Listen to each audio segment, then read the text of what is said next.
In this video we will do chapter 14 statistics exercise 14.3। हम इसमें बेटा मीडियन के बारे में पढ़ेंगे। मीडियन हमारे पास होता है, ये भी एक सेंट्रल टेंडेंसी का ही एक पार्ट है। सेंट्रल टेंडेंसी में हमारे पास जो आते हैं, एक तो मीन आता है, मीडियन, और एक आता है मोड। और अब तक बेटा हम मीन पढ़ चुके हैं और मोड पढ़ चुके हैं। अब हमारे पास है मीडियन। Median is the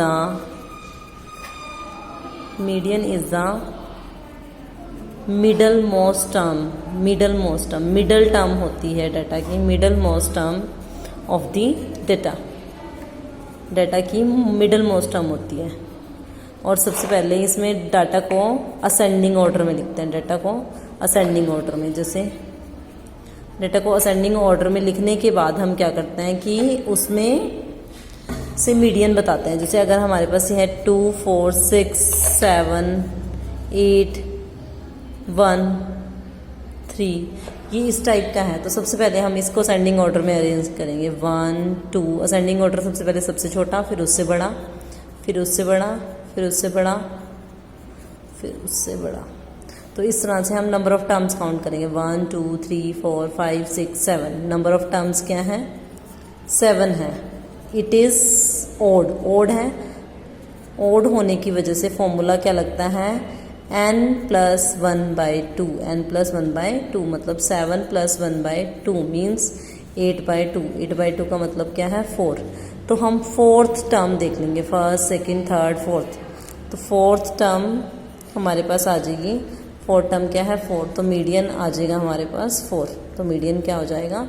4। तो इस टाइप से हमने क्या निकालना है? मीडियन निकालना है। मीडियन क्या होता है? Middle most term of the data होती है। अगर हमारे पास डाटा क्या है? अनग्रुप्ड डाटा है।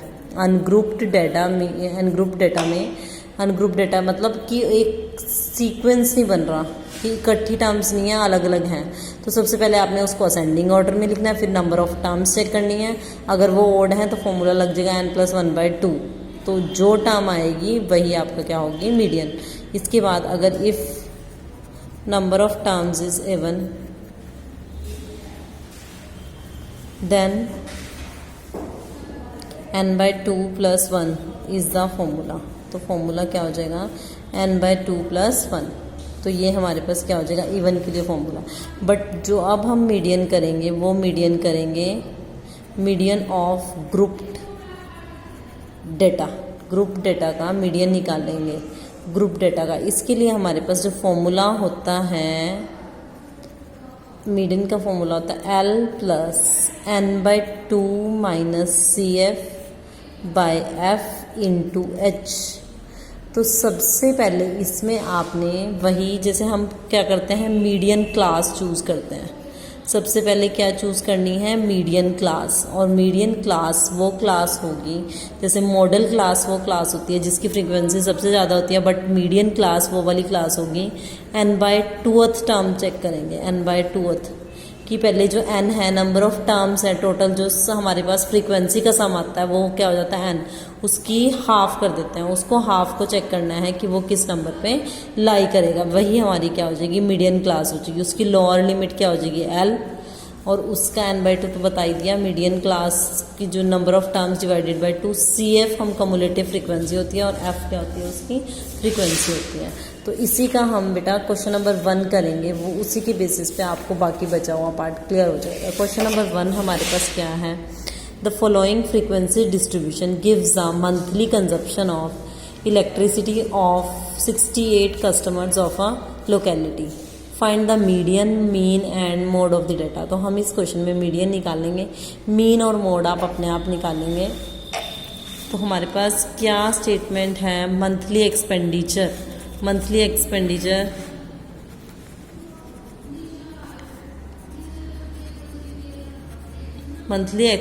है 65 to 85, 85 to 105, 105 to 125, 125 to 145, 145 to 165, 165 to 185, 185 to 205।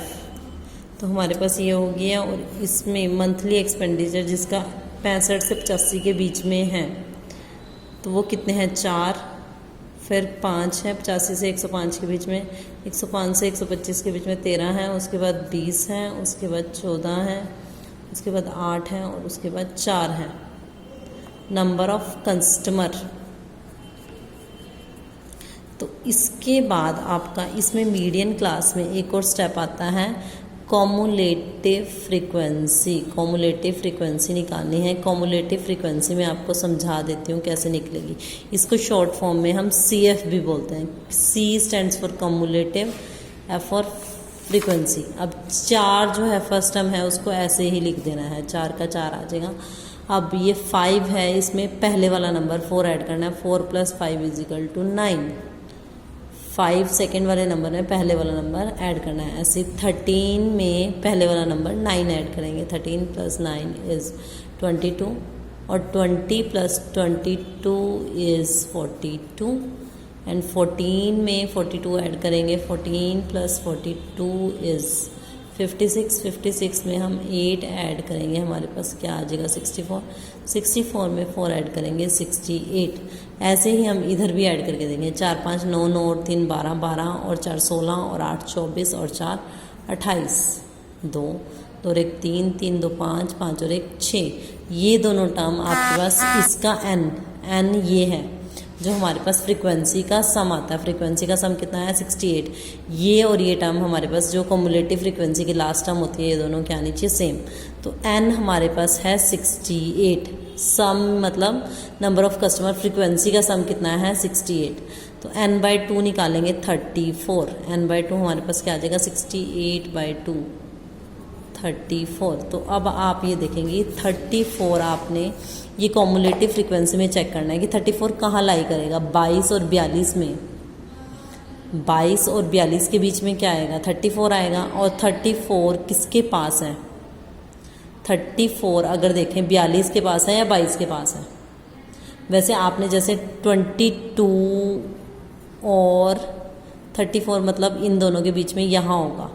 तो 34 अगर इसके पास देखें तो इसमें से 42 में से 34 माइनस करने पे 8 आता है और 34 में से 22 माइनस करने पे 12 आता है। तो आपने वैसे हमेशा बड़े वाला ही लेना है।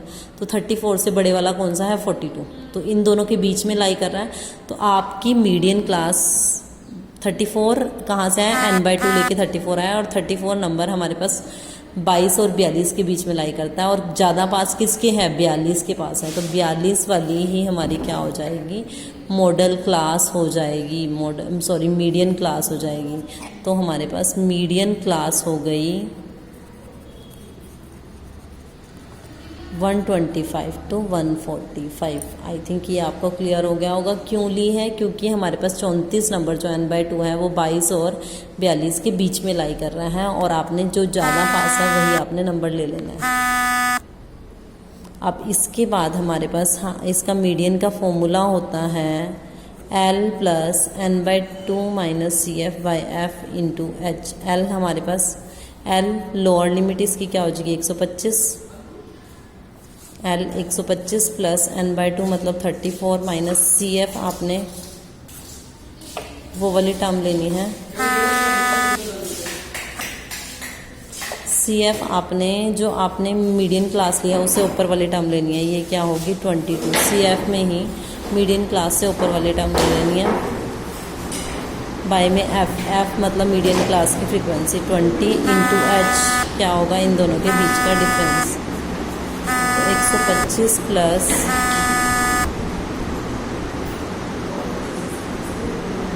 12 ये हमारा 137 आंसर आ गया। तो इस तरह टाइप से आपने क्वेश्चन नंबर 1 करना है।